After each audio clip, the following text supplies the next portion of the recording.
Salam cinta dan bahagia, sahabat semuanya.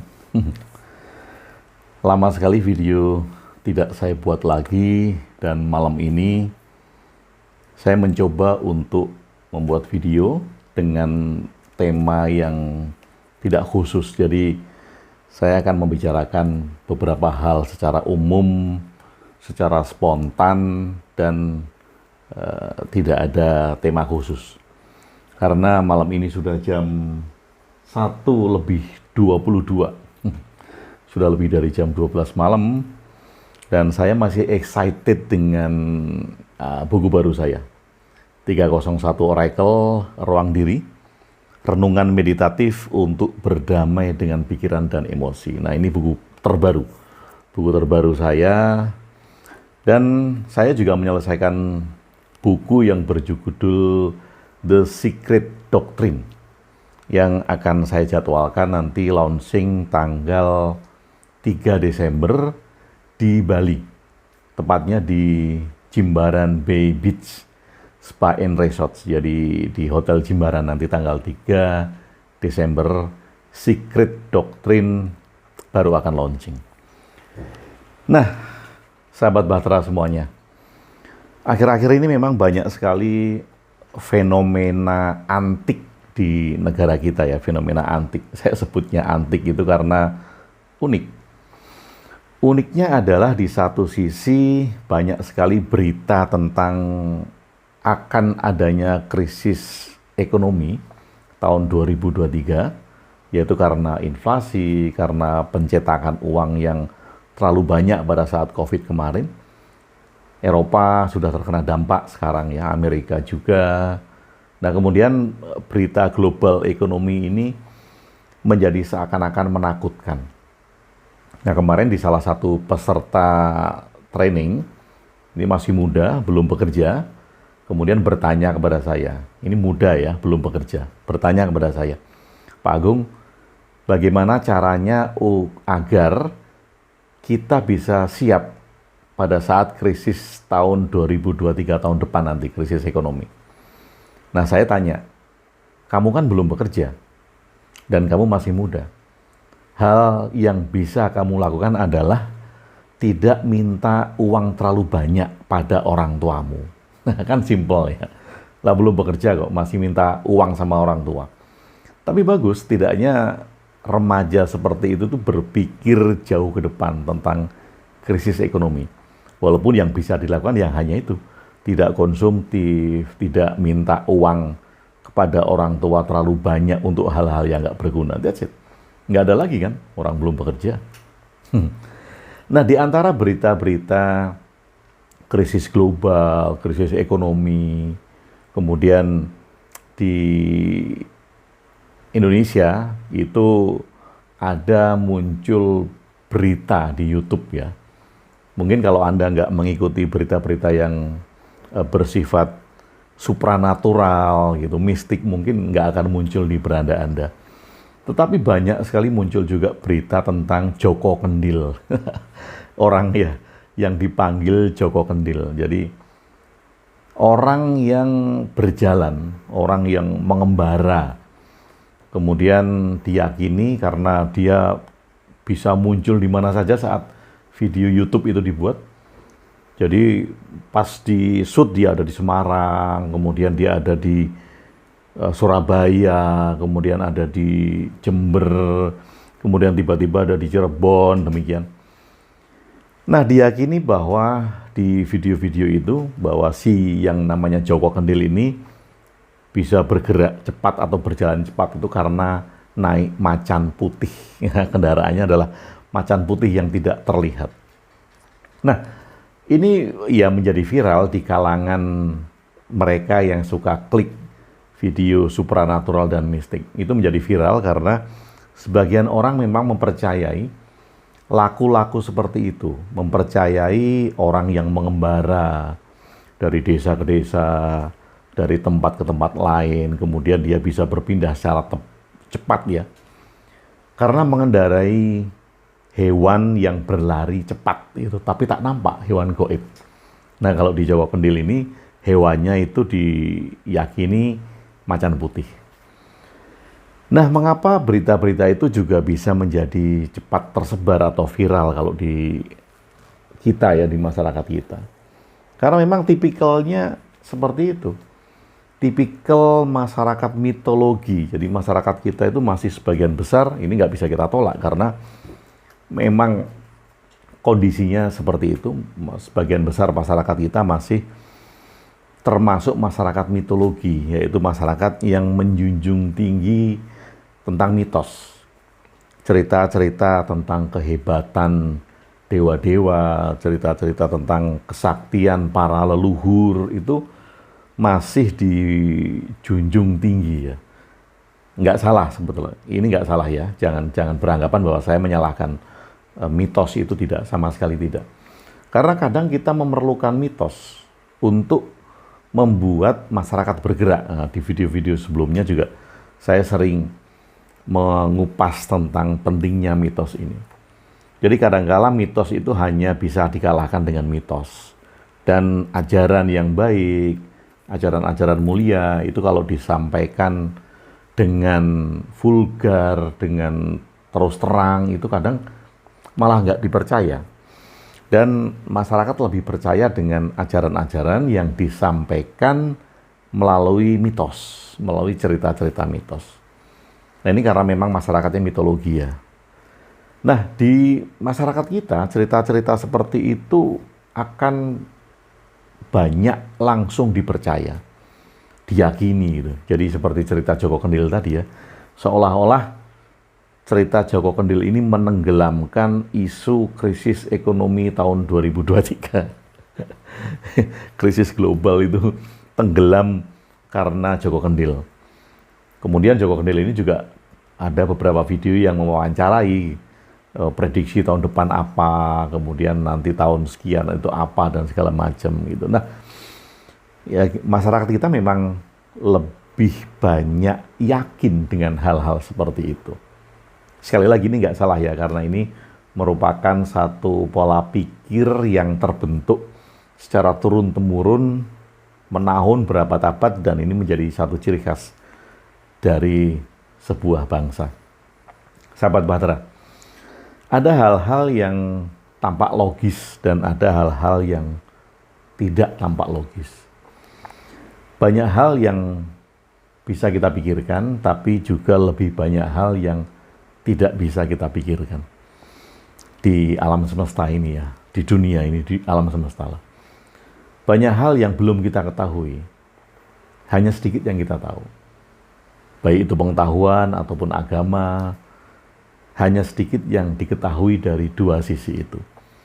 Jadi kalau kita menganggap bahwa semua hal itu logis, maka jangan-jangan kita sedang diperbudak oleh logisme. Kalau kemudian kita menganggap semua hal itu tidak logis, kita juga jangan-jangan sedang diperbudak oleh non-logis. Nah, kalau saya mengajak untuk realistis. Realistis ya. Realistis itu bisa logis dan bisa nggak logis. Jadi jangan dianggap bahwa realistis itu harus logis, nggak. Maksudnya realistis bagaimana? Realistis itu ya kita melihat sesuai kenyataan kita. Kalau saya lapar, kenyataannya saya lapar, ya saya makan. Itu realistis kok. Saya makan karena saya lapar, saya minum karena saya haus. Itu realistis. Saya tidak punya uang, saya bekerja, itu realistis. Nah, kalau saya tidak punya uang, kemudian saya merampok, itu nggak realistis. Saya lapar, kemudian saya tidur, itu nggak realistis, karena tidak sesuai dengan kenyataan. Nah, realistis ini tidak harus logis. Realistis bisa logis dan bisa nggak logis.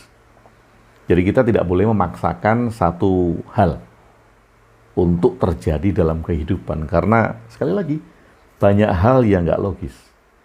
Tapi bukan berarti kemudian yang nggak logis itu kita hubungkan dengan keajaiban.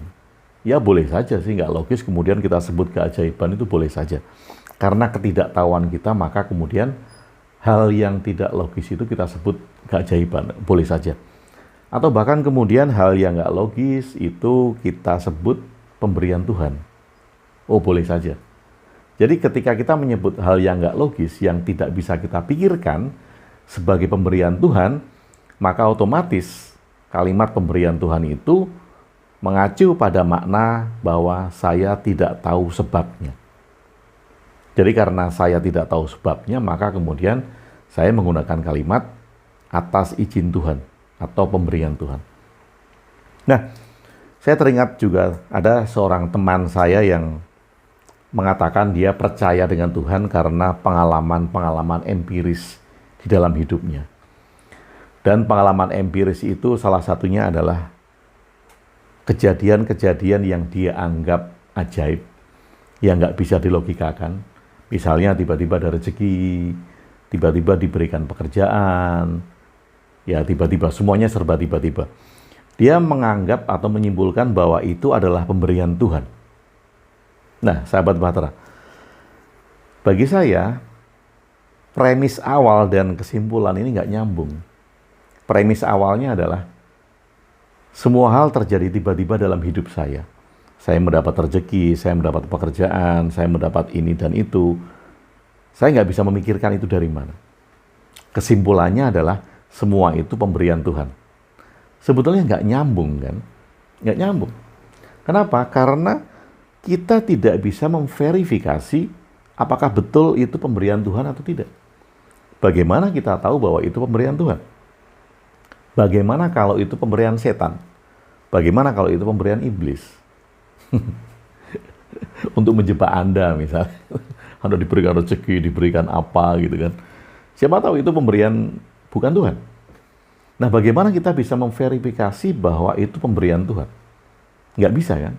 Jadi kan kita hanya berasumsi bahwa kebetulan rezeki yang tidak logis, pekerjaan yang tidak logis, kita mengasumsikan bahwa itu diberikan oleh Tuhan. Karena apa? Karena itu kita anggap kebaikan. Nah, kalau yang datang kepada kita itu bukan kebaikan, misalnya kecelakaan, kesedihan, atau kegagalan, gitu kan, kerugian, mungkin kita akan mengatakan bahwa itu adalah cobaan dari Tuhan, atau bahkan itu adalah godaan dari setan atau iblis. Jadi kita mengatakan bahwa itu dari Tuhan karena kita menganggap bahwa itu adalah hal-hal positif dalam hidup. Dan kita mengatakan itu berasal dari setan, dari iblis, karena itu hal-hal negatif di dalam hidup. Jadi sekali lagi, bahwa Tuhan ataupun iblis atau setan ternyata hanya simbol saja. Jelas karena kita tidak bisa memverifikasi tentang hal itu. Seperti tadi kalau premisnya bahwa saya dapat pekerjaan, saya dapat rezeki yang tiba-tiba, kemudian saya mengatakan bahwa itu adalah pemberian Tuhan. Loh, secara pasti kan nggak bisa dipastikan. Siapa yang bisa memverifikasi bahwa itu adalah pemberian Tuhan? Nggak ada kan? Asumsi, betul nggak? Asumsi kan? Kita hanya berasumsi kan bahwa hal-hal baik itu diberikan oleh Tuhan. Nah, ada juga kasus demikian. Ada seorang teman yang mengatakan bahwa energi yang ada di alam raya ini bisa diakses, dan dia mengakses energi itu atas izin Tuhan. Jadi dia harus berdoa dulu agar energinya besar, settle gitu ya, nggak ada gangguan gitu. Nah, bagi saya ini juga bukan merupakan pengalaman empiris. Pengalaman empiris bolehlah dikatakan pengalaman empiris, tetapi ini adalah pengalaman empiris yang subjektif. Kenapa? Karena dia tidak melihat bahwa banyak orang yang tidak percaya dengan Tuhan, tetapi melakukan hal yang sama tanpa berdoa. Jadi kalau itu berlaku bagi dirinya, belum tentu itu berlaku bagi orang lain. Jadi kalau dikatakan itu pengalaman empiris, sekali lagi empiris yang subjektif. Ya kan? Karena pengalaman bagi dirinya sendiri. No, bisa saja kan orang ateis yang kemudian dia ateis ya, dia tidak percaya adanya Tuhan, tapi kemudian dia melatih dirinya untuk melahirkan energi hidup agar bisa menolong orang lain. Nah, pada saat dia menolong orang lain, tentu dia nggak berdoa pada Tuhan. Dia nggak minta pertolongan sama Tuhan. Tapi itu terjadi. Pasiennya sembuh, hal semua yang ditolong itu juga bisa tertolong, tanpa dia harus berdoa pada Tuhan. Tapi di sisi lain, ada orang yang yakin dengan Tuhan, dia harus berdoa dulu kepada Tuhan. Ya, ini kan pengalaman yang berbeda. Pengalaman yang sangat subjektif sekali, sehingga kita tidak bisa mengatakan bahwa ketika A hasilnya B, ketika B hasilnya C. Nggak bisa digeneralisasi, karena sekali lagi hanya berasumsi bahwa konektivitas energi itu disebabkan oleh Tuhan. Itu kan hanya asumsi. Sahabat Bahtera, setidaknya dengan video ini saya kembali menyapa Anda dan kita kembali berinteraksi. Mudah-mudahan setelah video ini saya juga bisa membuat video-video selanjutnya agar saya selalu bisa berinteraksi dengan sahabat semua. Harapan saya adalah persahabatan kita ini tidak hanya sebatas Anda melihat video saya, tapi kita bisa berinteraksi. Dan Anda juga bisa mengkritisi ide dan opini saya. Karena kalau ide dan opini saya tidak dikritisi, ingat ya, dikritisi itu bukan nyinyir ya, bukan menyalahkan ya. Mengkritisi itu memberikan feedback atau umpan balik yang konstruktif. Jadi ada dasarnya. Jadi kalau kita berpendapat, usahakan premis dan kesimpulan itu nyambung. Jangan sampai premis dan kesimpulan ini nggak nyambung. Terjadi logical fallacy, terjadi logika yang salah. Sekali lagi saya berharap Anda bisa mengkritisi ide dan opini saya, sehingga kita semuanya bisa berkembang. Saya kemudian bisa melakukan refleksi atas feedback Anda, kemudian saya bisa membuat opini baru, lalu Anda membuat antitesisnya, lahir sintesa, saya buat tesis lagi, Anda berikan antitesis, lahir sintesa, demikian seterusnya, sehingga peradaban ini berkembang. Jadi bila sebuah pikiran itu sudah disuguhkan ke publik, tentu akan melahirkan antitesis dari pikiran itu.